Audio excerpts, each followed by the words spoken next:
கீர்த்தி ஷெட்டியை romance செய்ய மறுத்த நடிகர். இப்படி ஒரு காரணமா?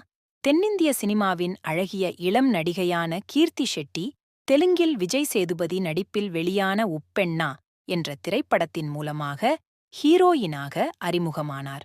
ஒரு படத்திலேயே பட்டி தொட்டி எங்கும் பிரபலமானார்.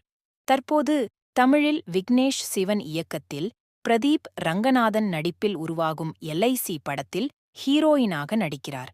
மேலும் ஜெயம் ரவியின் ஜீனி படத்திலும் நடிக்கிறார்.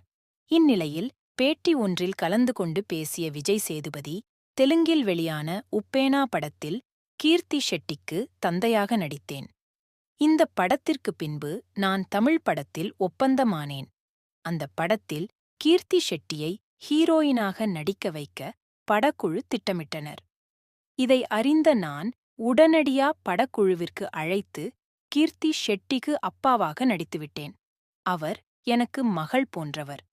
அவருடன் எனக்கு ரொமான்டிக்காக நடிக்க முடியாது. அதனால் அவரை ஹீரோயினாக போட வேண்டும் என்று சொன்னதாக விஜய் சேதுபதி கூறியுள்ளார்.